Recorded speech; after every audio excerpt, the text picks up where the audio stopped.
तो स्वागत है आपका हमारे वर्मा डिजिटल क्लास में, जिसमें हम आप लोग के लिए लेके आते हैं कंप्यूटर से रिलेटेड जानकारी, जो कि आप लोग के एग्ज़ाम के दृष्टिकोण से काफ़ी महत्वपूर्ण होते हैं। आज का जो क्लास है वो हमारा थ्योरी का क्लास है और चैप्टर पहला है, ठीक है। और थ्योरी के क्लास में हमारा पहला जो चैप्टर है वह है कंप्यूटर एक परिचय, ठीक है, यानी कि इंट्रोडक्शन टू कंप्यूटर। तो इस पूरा चैप्टर को हम देखेंगे जो किस तरह के टॉपिक कंप्यूटर एक परिचय से बनते हैं और उन प्रश्नों को हम लोग समझने की कोशिश करेंगे, ठीक है। तो ये हमारा पूरा थ्योरी का क्लास है और ये चैप्टर वाइज आते रहेंगे, ठीक है। चलिए, हमारा पहला जो टॉपिक है वह है कंप्यूटर क्या है, ठीक है, व्हाट इज़ कंप्यूटर। तो कंप्यूटर एक स्वचालित इलेक्ट्रॉनिक मशीन है जो डाटा तथा निर्देशों को इनपुट के रूप में ग्रहण करता है, निर्देशों के अनुरूप उनका विश्लेषण करता है तथा आवश्यक परिणामों को निश्चित प्रारूप में आउटपुट, ठीक है, के रूप में निर्गत करता है, ठीक है, यानी कि आउटपुट के रूप में निर्गत करता है। यह डाटा निर्देशों, सॉफ्टवेयर तथा परिणामों को स्टोर भी करता है ताकि आवश्यकता अनुसार इनका उपयोग किया जा सके, ठीक है। यह डाटा के भंडारण तथा तीव्र गति और त्रुटि रहित ढंग से उसके विश्लेषण का कार्य करता है, ठीक है। अब हम लोग जानेंगे कंप्यूटर की परिभाषा, ठीक है। हमारा अगला जो टॉपिक है वह है डिफिनीशन, ठीक है, कंप्यूटर का। तो ऑक्सफोर्ड डिक्शनरी के अनुसार कंप्यूटर एक स्वचालित इलेक्ट्रॉनिक मशीन है जो अनेक प्रकार की तर्कपूर्ण गणनाओं के लिए प्रयोग किया जाता है। कंप्यूटर एक इलेक्ट्रॉनिक मशीन है जो इनपुट के रूप में डाटा स्वीकार करता है, दिए गए निर्देशों के अनुरूप डाटा को प्रोसेस कर उसे सूचना में बदलता है तथा सूचना को भविष्य में प्रयोग के लिए स्टोर करता है तथा प्रोसेस किए गए परिणामों को आवश्यकता अनुसार आउटपुट के रूप में निर्गत करता है, ठीक है। और इस प्रकार कंप्यूटर के हम लोग बुनियादी कार्य जानेंगे। जो कंप्यूटर के बुनियादी कार्य जो हैं क्या क्या हैं, तो कंप्यूटर के जो बुनियादी कार्य है वह है डाटा को इनपुट के रूप में स्वीकार करना, ठीक है, डाटा को दिए गए निर्देशों के अनुरूप प्रोसेस कर सूचना में बदलना, ठीक है। अगला है डाटा और सूचना को भविष्य में उपयोग के लिए स्टोर करना। और है हमारा अगला सूचना का विश्लेषण कर आउटपुट के रूप में निर्गत करना, ठीक है। तो ये कुछ कंप्यूटर के बुनियादी कार्य हैं, ठीक है। अब हमारा अगला टॉपिक कह रहा है कि कंप्यूटर सिस्टम के घटक, ठीक है, कंपोनेंट्स ऑफ कंप्यूटर सिस्टम। तो चलिए इसके बारे में हम लोग जानते हैं, कंप्यूटर सिस्टम के घटक के बारे में। कंप्यूटर का प्रत्येक घटक या तो हार्डवेयर है या सॉफ्टवेयर, ठीक है। किसी भी कंप्यूटर सिस्टम को मुख्यतः 3 भागों में बांटा जा सकता है, हार्डवेयर, सॉफ्टवेयर और डाटा, ठीक है। इन 3 भागों में बांटा जा सकता है। चलिए हम लोग पहले हार्डवेयर के बारे में जानते हैं।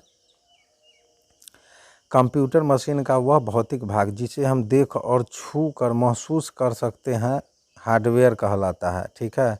जैसे keyboard, mouse, monitor, CPU, printer, hard disk drive, motherboard, processor, speaker आदि जो हैं ये सभी हार्डवेयर हैं, ठीक है। कीबोर्ड, माउस जितना भी ये दिख रहा है ये सभी हार्डवेयर के उदाहरण हैं, ठीक है।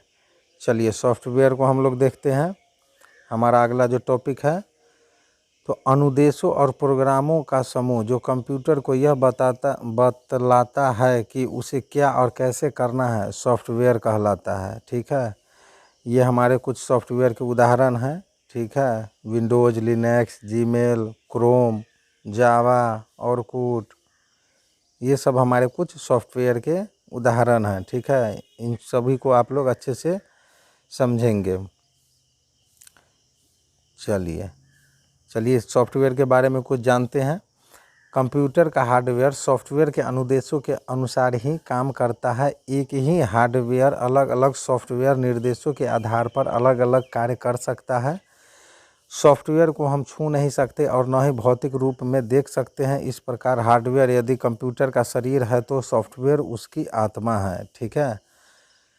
चलिए अब हम लोग डाटा के बारे में जानेंगे। जो डाटा क्या होता है, तो डाटा कच्चे तत्वों यानी रॉ फैक्ट और सूचनाओं का अव्यवस्थित संकलन है जिससे कोई सार्थक निष्कर्ष नहीं निकाला जा सकता। ठीक है, तो डाटा को दो भागों में विभाजित किया जा सकता है। ठीक है, यानी डाटा को दो भागों में विभाजित किया गया है।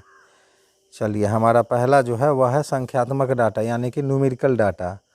तो यह अंकों से बना डाटा जिसमें 0, 1, 2 से 9 तक अंकों का प्रयोग किया जाता है। ठीक है, इस तरह के डाटा पर हम अंकगणितीय क्रियाएं कर सकते हैं, जैसे विद्यार्थियों का प्राप्तांक, कर्मचारियों का वेतन आदि। ठीक है, तो ये सभी हमारे न्यूमेरिकल डाटा हो गए।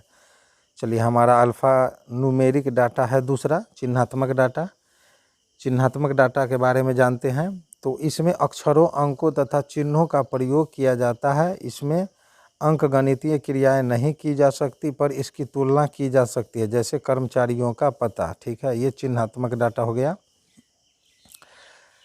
हमारा अगला जो टॉपिक है वह है सूचना यानी कि इन्फॉर्मेशन। ठीक है, तो डाटा का उपयोगिता के आधार पर किए गए विश्लेषण और संकलन के बाद प्राप्त तत्वों को सूचना कहते हैं। ठीक है, इस प्रकार डाटा अव्यवस्थित तत्व है, जबकि सूचना व्यवस्थित डाटा है जो प्रयोग करने वालों के लिए उपयोगी होता है। ठीक है, चलिए आगे बढ़ते हैं। सूचना प्राप्ति। ठीक है, अब सूचना प्राप्ति किसे कहते हैं? Information retrieval. ठीक है, तो आवश्यकता अनुसार सूचना को पुनः प्राप्त करने की विधि सूचना प्राप्ति कहलाता है। ठीक है, यानी कि सूचना को जो हम दोबारा प्राप्त करते हैं उसी को हम लोग सूचना प्राप्ति कहते हैं। ठीक है, चलिए हमारा इसी बीच में एक काफ़ी महत्वपूर्ण टॉपिक आ गया है। ठीक है, क्या आप जानते हैं कंप्यूटर शब्द की उत्पत्ति जो है ग्रीक भाषा के कंप्यूट शब्द से हुई है, जिसका अर्थ है गणना करना। इसे हिंदी में संगणक भी कहा जाता है। ठीक है, तो ये क्या आप लोग जानते थे? अगर नहीं जानते थे तो आप लोग हमें कमेंट करके ज़रूर बताएं। ठीक है, हमारा अगला जो टॉपिक है वह है डाटा प्रोसेसिंग। ठीक है, तो देखते हैं डाटा प्रोसेसिंग हम लोग किसे कहते हैं। डाटा का उपयोगिता के आधार पर किया जाने वाला विश्लेषण डाटा विश्लेषण कहलाता है, डाटा प्रोसेसिंग कहलाता है। ठीक है, इलेक्ट्रॉनिक डाटा प्रोसेसिंग किसे कहते हैं? ठीक है, तो इलेक्ट्रॉनिक विधि से डाटा का विश्लेषण इलेक्ट्रॉनिक डाटा प्रोसेसिंग कहलाता है। ठीक है, यानी कि इलेक्ट्रॉनिक विधि से डाटा का विश्लेषण इलेक्ट्रॉनिक डाटा प्रोसेसिंग कहलाता है। ठीक है, चलिए अनुदेशों के बारे में हम लोग जानते हैं, इंस्ट्रक्शन के बारे में, जो वो क्या होता है। तो कंप्यूटर को कार्य करने के लिए दिए गए आदेशों को अनुदेश कहा जाता है। ठीक है, यानी कि कंप्यूटर को हम लोग जो भी आदेश देते हैं उसे ही हम लोग अनुदेश बोलते हैं। ठीक है, हमारा अगला जो टॉपिक है वह है प्रोग्राम। तो जानेंगे प्रोग्राम के बारे में। जो प्रोग्राम किसे कहते हैं, तो कंप्यूटर को दिए जाने वाले अनुदेशों के समूह को प्रोग्राम कहा जाता है। ठीक है, यानी कि कंप्यूटर को जो भी हम लोग अनुदेश के समूह को उसे हम लोग प्रोग्राम कहते हैं। ठीक है, सॉफ्टवेयर। चलिए सॉफ्टवेयर के बारे में जानते हैं। प्रोग्रामों के समुच्चय को जो कंप्यूटर के विभिन्न कार्यों के सकल क्रियान्वयन के लिए उत्तरदायी होता है सॉफ्टवेयर कहलाता है। ठीक है, हमारा अगला जो टॉपिक है वह है कंप्यूटर की विशेषता। ठीक है, तो देखते हैं कंप्यूटर की विशेषता क्या क्या है। तो उसकी मुख्य विशेषता जो है वह है उसका स्पीड, उसकी एक्यूरेसी। ठीक है, उसकी स्टोरेज कैपेसिटी, उसका नहीं सोचने वाला क्षमता। ठीक है, नो आईक्यू। ठीक है, ये सब कंप्यूटर की विशेषता है। ठीक है, चलिए धीरे धीरे हम लोग जानते हैं जो कंप्यूटर की विशेषता क्या है और उनको समझेंगे। ठीक है, तो कंप्यूटर की पहला विशेषता जो है वह है गति, स्पीड। ठीक है, तो चलिए स्पीड के बारे में जानते हैं। जो गति, तो कंप्यूटर 1 सेकंड में लाखों गणनाएं कर सकता है। किसी मनुष्य द्वारा पूरे साल में किए जाने वाले कार्य को कंप्यूटर कुछ ही सेकंड में कर सकता है। कंप्यूटर प्रोसेसर के स्पीड को हर्ट्ज में मापते हैं। ठीक है, हर्ट्ज में मापते हैं।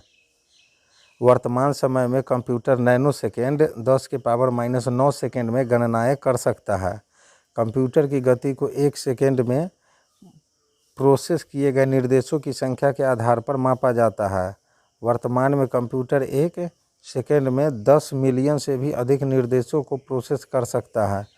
अतः कंप्यूटर की गति को हम लोग MIPS मिलियन इंस्ट्रक्शन पर सेकेंड में मापा जाता है। ठीक है। हमारा दूसरा प्रश्न हमारा दूसरा जो है वह है स्वचालित यानी कि ऑटोमेटिक। ठीक है। तो चलिए इसके बारे में जानते हैं। कंप्यूटर एक स्वचालित मशीन है जिसमें गणना के दौरान मानवीय हस्तक्षेप की संभावना नगण्य रहती है। हालांकि कंप्यूटर को कार्य करने के लिए निर्देश मनुष्य द्वारा ही दिए जाते हैं, पर एक बार आदेश दिए जाने के बाद वह बिना रुके कार्य कर सकता है। ठीक है। चलिए हमारा अगला जो है वह कह रहा है त्रुटि रहित कार्य। तीसरा जो है हमारा एक्यूरेसी। ठीक है। तो कंप्यूटर की गणनाएं लगभग त्रुटि रहित होती है। गणना के दौरान अगर कोई त्रुटि पाई भी जाती है तो वह प्रोग्राम या डाटा में मानवीय गलतियों के कारण होती है। अगर डाटा और प्रोग्राम सही है तो कंप्यूटर हमेशा सही परिणाम ही देता है। कभी कभी वायरस के कारण भी कंप्यूटर में त्रुटियां आ जाती है। ठीक है। चलिए हमारा अगला जो कंप्यूटर की विशेषता है वह है अस्थाई भंडारण क्षमता यानी कि परमानेंट स्टोरेज। ठीक है। तो चलिए इसके बारे में जानते हैं। कंप्यूटर में प्रयुक्त मेमोरी को डाटा, सूचना और निर्देशों के अस्थायी भंडारण के लिए प्रयोग किया जाता है। चूँकि कंप्यूटर में सूचनाएं इलेक्ट्रॉनिक तरीके से संग्रहित की जाती है, अतः सूचना के समाप्त या नष्ट होने की संभावना कम रहती है। ठीक है। चलिए हमारी अगली जो विशेषता है कंप्यूटर की वह है विशाल भंडारण क्षमता यानी कि लार्ज स्टोरेज कैपेसिटी। ठीक है। तो कंप्यूटर के बाह्य तथा आंतरिक, ठीक है, यानी कि एक्सटर्नल तथा इंटरनल संग्रहण माध्यमों जैसे hard disk, floppy disk, magnetic tape, CD-ROM में असीमित डाटा और सूचनाओं का संग्रहण किया जा सकता है। कंप्यूटर में सूचनाएं कम स्थान घेरती है, अतः इसकी भंडारण क्षमता विशाल और असीमित होती है। ठीक है। हमारी अगली जो कंप्यूटर की विशेषता है वह भंडारित सूचना को तीव्र गति से प्राप्त करना यानी फास्ट रिट्रैवल। ठीक है। तो कंप्यूटर प्रयोग द्वारा कुछ ही सेकंड में भंडारित सूचना में से आवश्यक सूचना को प्राप्त किया जा सकता है। ठीक है। रैम के प्रयोग से यह काम और भी सरल हो गया है। ठीक है। हमारा अगला जो कंप्यूटर का विशेषता है वह है जल्द निर्णय लेने की क्षमता यानी कि क्विक डिसीजन। ठीक है। तो कंप्यूटर परिस्थितियों का विश्लेषण कर पूर्व में दिए गए निर्देशों के आधार पर तीव्र निर्णय लेने की क्षमता रखता है। ठीक है। चलिए हमारी अगली जो विशेषता है कंप्यूटर की वह है विविधता। ठीक है। तो कंप्यूटर की सहायता से विभिन्न प्रकार के कार्य संपन्न किए जा सकते हैं। आधुनिक कंप्यूटरों में अलग अलग तरह के कार्य एक साथ करने की क्षमता है। ठीक है। हमारा अगला जो कंप्यूटर की विशेषता है वह है पुनरावृत्ति। ठीक है। यानी कि रिपीटेशन। कंप्यूटर को आदेश देकर एक ही तरह के कार्य बार बार समान विश्वसनीयता और तीव्रता से कराए जा सकते हैं। ठीक है। हमारा अगला जो कंप्यूटर का विशेषता है वह है स्फूर्ति। ठीक है। तो कंप्यूटर एक मशीन होने के कारण मानवीय दोषों से रहित है। इसे थकान तथा बोरियत महसूस नहीं होती है। ठीक है। और हर बार समान क्षमता से कार्य करता है। ठीक है। हमारे कंप्यूटर की अगली जो खासियत है वह है गोपनीयता। ठीक है। तो पासवर्ड के प्रयोग द्वारा कंप्यूटर के कार्य को गोपनीय बनाया जा सकता है। पासवर्ड के प्रयोग से कंप्यूटर में रखे डाटा और कार्यक्रमों को केवल पासवर्ड जानने वाला व्यक्ति ही देख या बदल सकता है। ठीक है। हमारी अगली जो कंप्यूटर की विशेषता है वह है कार्य की एकरूपता। ठीक है। Uniformity of work. ठीक है। बार बार तथा लगातार एक ही कार्य करने के बावजूद कंप्यूटर के कार्य की गुणवत्ता पर कोई प्रभाव नहीं पड़ता है। ठीक है। यही होता है कार्य की एकरूपता, मतलब उस पर कोई भी प्रभाव नहीं पड़ता है। हमारी अगली जो कंप्यूटर की विशेषता है वह है विश्वसनीयता। ठीक है। रिलायबिलिटी। कंप्यूटर प्रोसेस के पश्चात सही व भरोसेमंद परिणाम देता है तथा गलती की संभावना नगण्य होती है। ठीक है।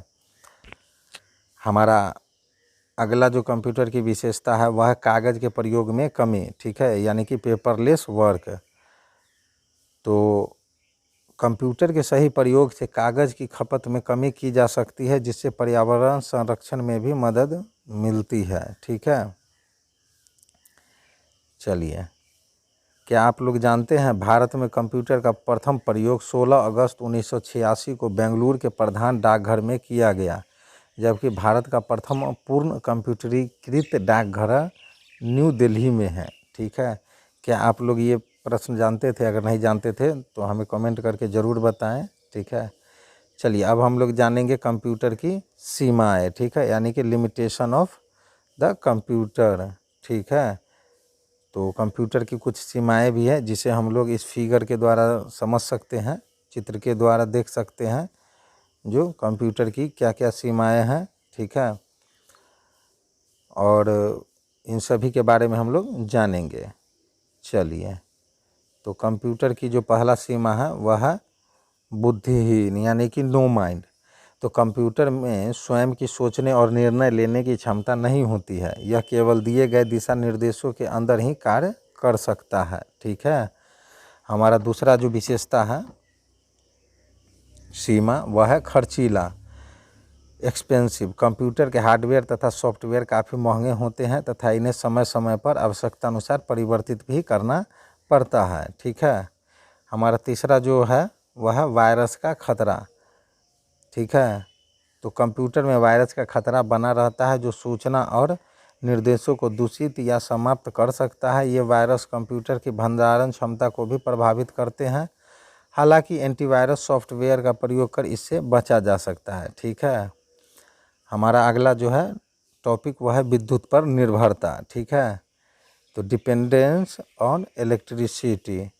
तो कंप्यूटर अपने कार्य के लिए विद्युत पर निर्भर करता है तथा इसके अभाव में कोई भी कार्य संपन्न कर पाने में सक्षम नहीं है, ठीक है। तो ये है हमारे कंप्यूटर की सीमाएं, ठीक है। चलिए, अब हम लोग जानेंगे कंप्यूटर के अनुप्रयोग, ठीक है। तो कंप्यूटर के अनुप्रयोग के बारे में हम लोग कुछ चीज़ जानेंगे, ठीक है। चलिए, कंप्यूटर का प्रयोग विभिन्न क्षेत्रों में किया जा रहा है। वर्तमान में शायद ही कोई ऐसा क्षेत्र हो जहां कंप्यूटर का प्रयोग नहीं किया जा रहा है। निम्नलिखित क्षेत्रों में कंप्यूटर का विभिन्न अनुप्रयोग किया जा रहा है, ठीक है। जैसे ये फिगर आप देख सकते हैं, कंप्यूटर का प्रयोग हम लोग एजुकेशन में, गवर्नमेंट ऑफिस में, बैंकिंग में, बिजनेस में, टेक्नोलॉजी में और भी बहुत सारे चीज़ें हैं। जैसे मेडिकल फील्ड में, अब मेडिकल फील्ड में भी इसका यूज करते हैं, घर पर भी यूज करते हैं, हॉस्पिटल में भी यूज करते हैं, स्पोर्ट में भी यूज करते हैं, डिफेंस एंड इन्वायरमेंट के लिए भी हम लोग इसको यूज करते हैं, ठीक है। तो ये कुछ कंप्यूटर के प्रयोग हैं, ठीक है। चलिए देखते हैं कंप्यूटर के अनुप्रयोग में हमारा पहला जो है वह है डाटा प्रोसेसिंग, ठीक है। तो बड़े और विशाल सांख्यिकीय डाटा से सूचना तैयार करने में कंप्यूटर का प्रयोग किया जा रहा है। जनगणना, सांख्यिकी, विश्लेषण, परीक्षाओं के परिणाम आदि में इसका प्रयोग किया जा रहा है, ठीक है, डाटा प्रोसेसिंग का। हमारा दूसरा जो है वह है सूचनाओं का आदान प्रदान, ठीक है, एक्सचेंज ऑफ इंफॉर्मेशन।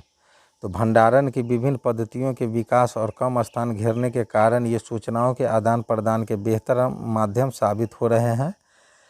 इंटरनेट के विकास ने तो इसे सूचना का राजमार्ग यानी कि इंफॉर्मेशन हाईवे बना दिया है। जी हाँ, आप लोगों से पूछा जाएगा जो सूचना का हाईवे किसे कहा जाता है, तो इंटरनेट के विकास को हम लोग सूचना का हाईवे कहते हैं, ठीक है। हमारा अगला जो है इसका उपयोग इंटरनेट का, ठीक है, कंप्यूटर का, वह है शिक्षा में, ठीक है। तो मल्टीमीडिया के विकास और कंप्यूटर आधारित शिक्षा ने इसे विद्यार्थियों के लिए उपयोगी बना दिया है।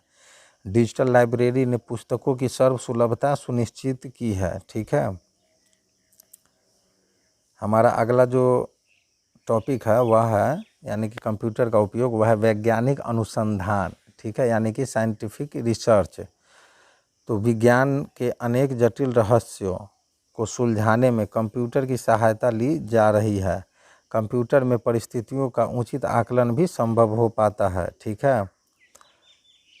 हमारा अगला जो कंप्यूटर का प्रयोग है वह है रेलवे और वायुयान आरक्षण में। ठीक है, तो कंप्यूटर की सहायता से किसी भी स्थान से अन्य स्थानों के रेलवे और वायुयान के टिकट लिए जा सकते हैं तथा इसमें गलती की संभावना भी नगण्य है। ठीक है, चलिए बैंक में भी कंप्यूटर का उपयोग किया जाता है। कंप्यूटर के अनुप्रयोग ने बैंकिंग क्षेत्रों में क्रांति ला दी है। ठीक है, एटीएम तथा ऑनलाइन बैंकिंग, चेक के भुगतान, ईसीएस, ठीक है, यानी कि इलेक्ट्रॉनिक क्लियरिंग सर्विस, रुपया गिनना तथा पासबुक एंट्री में कंप्यूटर का प्रयोग किया जा रहा है। ठीक है, हमारा अगला प्रयोग जो कंप्यूटर का किया जा रहा है वह है चिकित्सा विभाग में। ठीक है, मेडिसिन में। तो शरीर के अंदर के रोगों का पता लगाने, उनका विश्लेषण और निदान में कंप्यूटर का विस्तृत प्रयोग हो रहा है। सीटी स्कैन, अल्ट्रासाउंड, एक्सरे तथा विभिन्न जांच में कंप्यूटर का प्रयोग हो रहा है। ठीक है, कंप्यूटर का प्रयोग हम लोग रक्षा में भी करते हैं, डिफेंस में भी। ठीक है, यानी कि रक्षा अनुसंधान, वायुयान नियंत्रण, मिसाइल, रडार आदि में कंप्यूटर का प्रयोग किया जा रहा है। ठीक है, अंतरिक्ष प्रौद्योगिकी में भी कंप्यूटर का प्रयोग किया जाता है। ठीक है, यानी कि स्पेस टेक्नोलॉजी में भी कंप्यूटर के तीव्र गणना क्षमता के कारण ही ग्रहों, उपग्रहों और अंतरिक्ष की घटनाओं का सूक्ष्म अध्ययन किया जा सकता है। ठीक है, कृत्रिम उपग्रहों में भी कंप्यूटर का विशेष प्रयोग हो रहा है।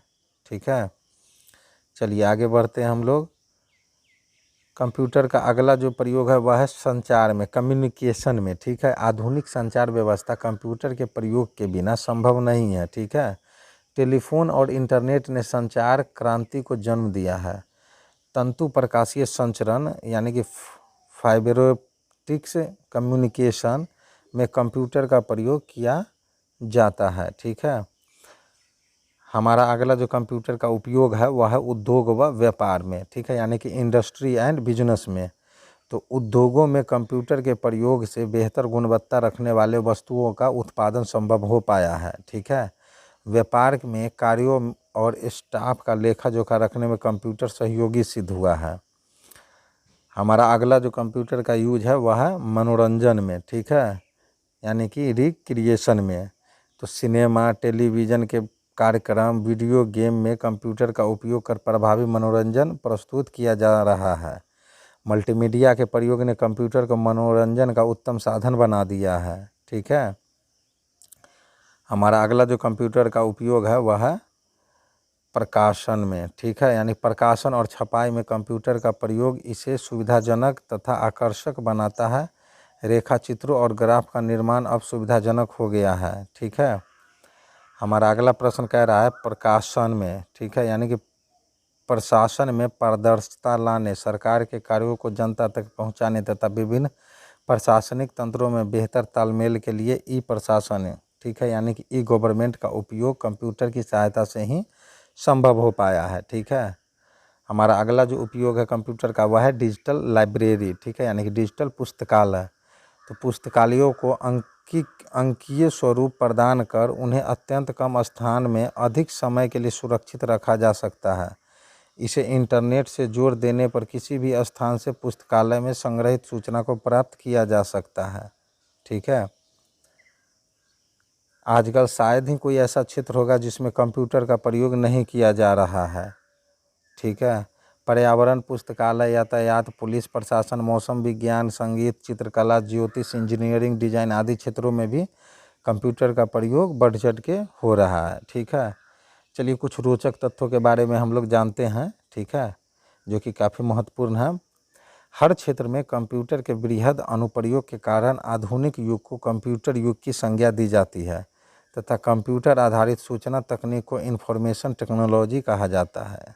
ठीक है, चलिए क्या आप जानते हैं 2 दिसंबर प्रतिवर्ष विश्व कंप्यूटर साक्षरता दिवस के रूप में मनाया जाता है। ठीक है, ये काफ़ी महत्वपूर्ण प्रश्न है और बार बार पूछा भी जाता है जो कंप्यूटर साक्षरता दिवस कब मनाया जाता है। तो कंप्यूटर साक्षरता दिवस जो है 2 दिसंबर को मनाया जाता है और इसी तरह के प्रश्न भी आप लोग के एग्ज़ाम में पूछे जाते हैं। चलिए हमारा अगला जो टॉपिक है वह है कंप्यूटर के अनुप्रयोग के प्रभाव। ठीक है, तो कंप्यूटर के प्रयोग के प्रभाव जो हैं वह क्या है, तो पहला जो है कंप्यूटर के अनुप्रयोग के प्रभाव वह है समय की बचत। ठीक है, चूँकि कंप्यूटर के कार्य करने की गति अत्यंत तीव्र है, अतः मनुष्य द्वारा एक साल में पूरा किए जाने वाले कार्यों को कंप्यूटर की सहायता से कुछ ही मिनटों में किया जा सकता है। ठीक है, हमारा दूसरा जो है कंप्यूटर का प्रभाव वह है त्रुटि रहित कार्य। ठीक है, यानी कंप्यूटर के प्रयोग से कार्य में त्रुटि की संभावना नगण्य हो जाती है। जो त्रुटि होती भी है वह गलत डाटा या गलत प्रोग्राम का परिणाम है जिसे पहचानकर सही किया जा सकता है। ठीक है, हमारा अगला जो है कंप्यूटर का अनुप्रयोग वह है कार्य की गुणवत्ता। चूँकि कंप्यूटर हर बार समान गुणवत्ता से कार्य करता है, अतः बार बार एक ही कार्य को करने के पश्चात भी उत्पाद की गुणवत्ता पर कोई असर नहीं होता है। ठीक है, अगला है हमारा कागज़ का बचत। ठीक है,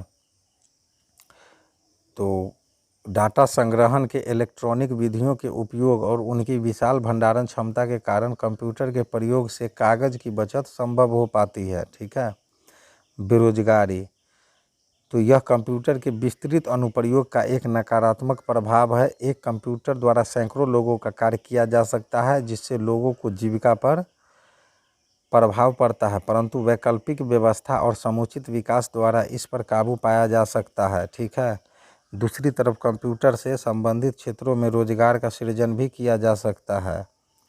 ठीक है, हमारा अगला जो टॉपिक है वह है कंप्यूटर साक्षरता। ठीक है, यानी कंप्यूटर लिटरेसी। देखते हैं कंप्यूटर लिटरेसी क्या कह रहा है और इसको हम लोग जानेंगे। तो कंप्यूटर साक्षरता का अर्थ है कंप्यूटर और उससे संबंधित तकनीकों का दैनिक जीवन में उपयोग कर पाने में सक्षम होना। ठीक है, एक कंप्यूटर साक्षर व्यक्ति कंप्यूटर की कार्य क्षमता को जानना है तथा प्रतिदिन के कार्य के लिए उसे निर्देश दे सकने में सक्षम होता है। कंप्यूटर साक्षरता को डिजिटल साक्षरता भी कहा जाता है। जी हाँ, चलिए हम लोग अब जानेंगे इंड यूजर के बारे में। जो इंड यूजर क्या होता है, ठीक है, एंड यूजर, तो वह व्यक्ति जो प्रायः कंप्यूटर का विशेषज्ञ नहीं होता है, ठीक है, परंतु दैनिक जीवन में कंप्यूटर और उससे संबंधित तकनीक तथा प्राप्त सूचना का उपयोग करता है, एंड यूजर कहलाता है। कंप्यूटर हार्डवेयर तथा उसके एप्लीकेशन एंड यूजर को ध्यान में रखकर ही बनाए जाते हैं। ठीक है, हमारा अगला जो है टॉपिक वह है डिजिटल डिवाइस। ठीक है, तो डिजिटल डिवाइड के बारे में पढ़ते हैं। जो डिजिटल डिवाइड होता क्या है, तो दैनिक जीवन में कंप्यूटर का उपयोग तेज़ी से बढ़ रहा है, फिर भी विश्व के अधिकांश लोगों तक कंप्यूटर का लाभ नहीं पहुंचा है।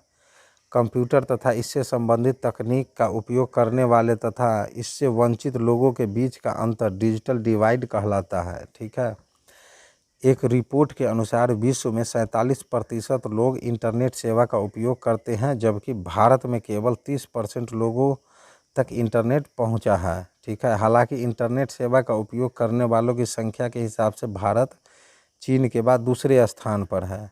ठीक है, चलिए कुछ रोचक तथ्यों को हम लोग जानते हैं। भारत में पहला कंप्यूटर भारतीय सांख्यिकी संस्थान, ठीक है, कलकत्ता में सन 1956 में स्थापित किया गया था। ठीक है, तो ये थे हमारे आज के जो थ्योरी थे कंप्यूटर एक परिचय से। हमारा अगला जो चैप्टर रहेगा थ्योरी का वह रहेगा कंप्यूटर का उद्भव और विकास से। ठीक है, यानी evolution and development of computer, इससे रहेगा हमारा जो देखेंगे कंप्यूटर का उद्भव और विकास से किस तरह के प्रश्न आप लोग के टॉपिक जो है थ्योरी का आप लोग के एग्ज़ाम के दृष्टिकोण से बनते हैं।